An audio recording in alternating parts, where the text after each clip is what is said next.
네, 또 오늘 이 아침에 또 예배당에 나오셔서 같이 예배드리시는 모든 분들 환영하고 또 축복합니다. 오늘도 말씀으로 또 새롭게 새 힘을 얻는 귀한 시간 되시길 바라겠습니다. 성도 여러분, 우리는 살아가면서요, 구분과 구별이라는 말을 함께 사용합니다. 비슷하죠. 비슷한 단어인 것 같기도 하고 사실 비슷한 말로 분류되기도 합니다. 하지만 그 속뜻은 아주 다른 뜻을 가지고 있습니다. 구분이라는 것은 단순히 기준에 따라 나누는 기술적인 일이 그 구분이라는 것을 갖고 있고, 예를 들어서 도서관의 책을 나누거나 우리가 쓰레기를 자연형 쓰레기 버릴 때 어떻게 해요? 구분해서 이렇게 버리는 것을 우리는 보게 되죠. 반면에 이 구별이라는 뜻은 무엇이냐면 본질적인 차이에 식별해내는 것을 의미합니다. 예를 들면요, 수많은 모조품 속에서 진짜 진품을 가려내는 일이라든지, 쌍둥이 엄마가 그렇잖아요. 이렇게 첫째와 둘째를 구별해내는 거, 구분해낸다라고 이렇게 표현하기도 합니다. 제가 예전에 사역을 잠깐 내려놓고요, 사회생활을 할 때 이런 일이 있었습니다. 충무로에 있는 앨범 제작회사를 좀 다녔었는데, 업무가 좀 이제 제작을 하다 보니까 술자리가 포함된 회식 자리가 좀 많이 있었어요. 근데 저는 그리스도인이니까 단호하게 좀 얘기를 했습니다. 저는 술을 마시지 않습니다. 그렇게 얘기를 했어요. 그렇다고 제가 이제 저는 안 마시니까 다들 마시지 마십시오, 이렇게 분위기 망치지는 그러진 않았는데, 이렇게 저는 얘기했습니다. 제가 교회를 다녀서 술을 좀 그렇고 대신 음료수 잔에 채워서 기분 좋게 짠하겠습니다, 그렇게 했던 것 같아요. 그렇게 분위기 좋게 이렇게 같이 식사를 나누고 있는 자리가 있었는데, 한 자매가, 저희 부서는 아니었던 것 같아요, 한 자매가 술 기운이 이렇게 막 올라와 벌그레한 얼굴로 저한테 찾아와서 뭐라고 얘기하냐면 이렇게 얘기합니다. 저도 교회 다녀요, 라고 그렇게 얘기합니다. 제가 들었을 때 그 말은 무슨 의미로 들렸냐면, 나도 교회 다니는데 왜 너만 그렇게 유난스럽게 그래, 그런 의미로 제가 받았던 것 같아요. 근데 그 자리에서 뭐 제가 아유 그러세요 이렇게 화를 낼 수도 없고, 그래서 그러시군요, 네, 근데 저는 먹지 않습니다, 안 마시기로 했습니다, 라고 그렇게 넘어갔던 것 같습니다. 이 자매는 아마도 교회를 다니는 사람이라는 범주 안에 구분은 되어 있긴 하지만 그 삶의 자리에서 세상과 전혀 구별되지 않는 모습을 가지고 있는 성도이지 않았을까라는 생각을 해봅니다. 성도 여러분, 우리는 어떠신가요? 단순히 주일에 교회에 앉아서 예배를 드리는 세상과는 장소적으로 구분된 사람은 아닌가요? 아니면 삶의 현장에서, 가정의 자리에서 나는 세상과는 다른 가치관을 보여주는 구별된 성도이십니까? 여러분, 오늘 말씀을 나누시면서 내 신앙을 한번 점검해 보시는 귀한 시간 되시길 바라겠습니다. 오늘 말씀을 보게 되면 바울이 말세에 대해서 말씀으로 또한 시작하는 것을 보게 됩니다. 말세에 고통의 때라라고 말하고 있죠. 근데 이 고통이 환경적인 어려움, 뭐 전쟁이라든지 환란이라든지 지진과 기근이 있어서 너무나도 힘든 시기를 살아가고 있으면서 그것이 고통의 때다라고 여기는 것이 아니라 가치관의 왜곡에서 온다라는 것을 말씀하고 있습니다.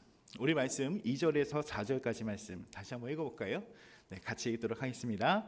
사람들이 자기를 사랑하며 돈을 사랑하며 자랑하며 교만하며 비방하며 부모를 거역하며 감사하지 아니하며 거룩하지 아니하며 무정하며 원통함을 풀지 아니하며 모함하며 절제하지 못하며 배신하며 조급하며 자만하며 쾌락을 사랑하기를 하나님 사랑하는 것보다 더하며. 아멘. 여기 보니까요, 어떤 말씀을 하냐면 사람이 자기를 사랑한대요. 자기를 사랑하고 돈을 사랑하고 또 4절을 보니까 쾌락을 사랑한다라는 표현이 등장하는 것을 보게 됩니다. 그렇습니다.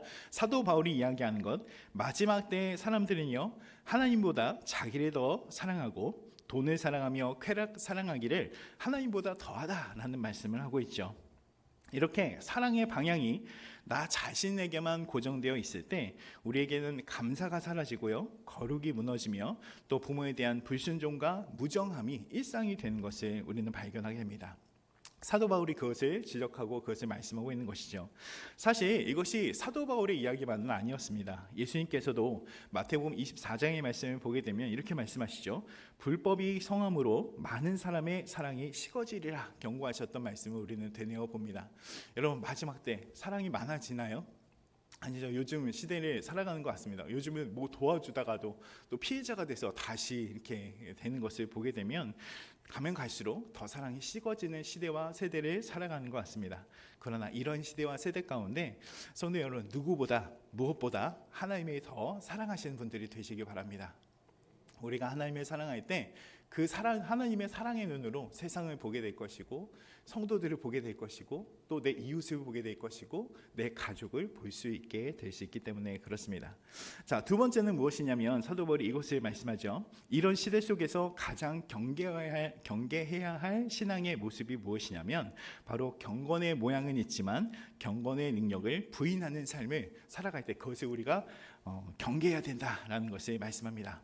5절 말씀인데 같이 한번 읽어볼까요? 같이 읽겠습니다. 시작.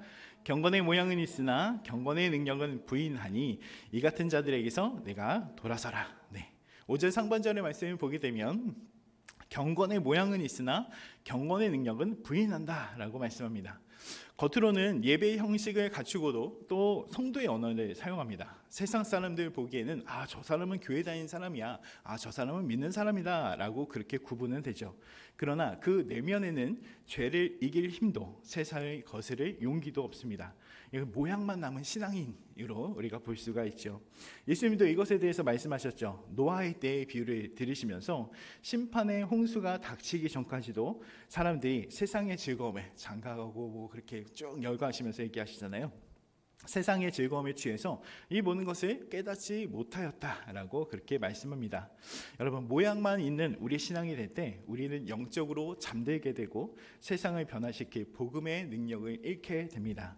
우리 성도님 여러분, 경건이 능력으로 나타내는 삶에서 삶의 모양으로 또 모습으로 나타내는 모든 분들 되시길 바라겠습니다. 자, 마지막으로요, 사도 바울은요 단호하게 우리에게 명령해요. 5절 후반절의 말씀을 보면 이렇게 말씀하죠. 이 같은 자들에게서 내가 돌아서라 라고 말씀하는 것을 보게 됩니다. 6절부터 내용을 쭉 살펴보면 왜 돌아서야 하는지, 왜 돌아서는 것이 우리에게 더 유익이 되는지에 대해서 열거하고 있어요. 6절부터 9절까지 함께 읽어볼까요? 같이 읽겠습니다. 그들 중에 남의 집에 가만히 들어가 어리석은 여자를 유인하는 자들이 있으니 그 여자는 죄를 중히 지고 여러 가지 욕심에 끌린 바 되어 항상 배우나 끝내 진리의 지식에 이를 수 없느니라. 얀네와 얀브레가 모세를 대적한 것 같이 그들도 진리를 대적하니 이 사람들은 그 마음이 부패한 자요 믿음에 관하여는 버림받은 자들이라. 그러나 그들이 더 나아가지 못할 것은 저 두 사람이 된 것 같이 그들의 어리석음이 드러날 것입니다. 아멘. 여러분, 이 말씀을 결론 지어 보면 9절 가운데 말씀이죠. 어리석음이 드러날 것이다. 결국에는 그 신앙의 모습이, 그 신앙이 모양뿐인지 아니면 능력으로 나타나는 신앙인지 그것이 드러날 때가 있다라고 말씀하는 것입니다. 사도 바울은 오늘 말씀을 통해서 이 같은 자들에게서, 모양만 있는 사람들에게서 내가 돌아서라 라고 말씀합니다. 적당히 타협해서 구분된 상황으로 머물지 말고 진리를 대적하는 이 세상 가치관에 그 과감히 돌아설 필요가 있다라는 것을 말씀하고 있죠. 근데 이 말씀 가운데 보게 되면 성경 지식을 아무리 많이 배워도 그 삶의 방향이, 삶의 모습이 변하지 않는다면 참된 진리에 이른 것이 아니다라는 것을 또 한번 경고하고 또 말씀합니다. 그리고 오늘 말씀 가운데 두 사람의 이름을 거론하면서 이야기해요. 사도 바울은 얀네와 얀브레라는 사람을 구체적으로 언급하고 있는데 사실 이 사람들 성경에서는 찾아볼 수 없는 이름이기도 합니다. 아마도 사도 바울이 유대 전승을 가져와서 예화로 사용한 것으로 보여집니다. 그 이야기가 무슨 이야기냐면 모세가 바로에게 가잖아요. 바로에게 가서 이 내 백성을 보내십시오. 하나님의 명령을 받아서 내 백성을 보내라 라고 이렇게 얘기했을 때 그 옆에서 모세하고 똑같이 기적을 일으켰던 마술사들이 있었습니다. 그 마술사 두 사람이 이 얀네와 얀브레라는 이 유대 전승이 있었습니다. 이 사람들, 그래서 사도 바울이 이 본문에서 강조하는 것처럼 거짓 선생들, 그 경건의 모양만 있고 거짓으로 나타나는 이 사람들의 이야기를 하면서 6절까지 7절에서는 어리석은 여인에 대해서 이야기하고 이 사람들에 대해서 이렇게 이야기하는 거죠. 이 사람들은 결과적으로 종교적인 사기꾼이고 마술사와 다름없는 자들이다 라고 하는 것을 말씀하고 있다는 것입니다. 여러분, 우리가 신앙이 삶으로 이어지지 않을 때, 그 경건이 삶으로 이어지지 않을 때 성경은 이야기합니다. 너도 이렇게 될 수 있다라는 것을 말씀하고 있다는 것입니다. 겉모습은 모세의 기적을 흉내낸 사람들이었지만 결국 그 거짓 때문에 폭로되죠. 나중에 이제 자기들이 할 수 없으니까 이것은 하나님밖에 할 수 없습니다라고 고백했던 이 사람들의 말을 우리는 출애굽기에서 찾아볼 수가 있습니다. 가짜 경고는 결국 하나님의 심판대 앞에서 힘을 쓰지 못한다는 것이고 오직 끝까지 복음의 능력을 붙잡고 세상과 구별되기를 힘쓴 자들만이 참된 진리의 증거를 얻게 될 것이다 라는 것을 말씀합니다. 성도 여러분, 끝까지 악착같이 하나님 말씀을 붙잡고 이 경건의 능력으로 살아가고 또 살아내시는 모든 분들이 되시길 바라겠습니다. 사랑하는 우리 성도님 여러분, 사도 바울은요 우리에게 단순히 종교인으로 살아가라라는 것이 아니라 구별된 성도로 살아가라라고 말씀합니다.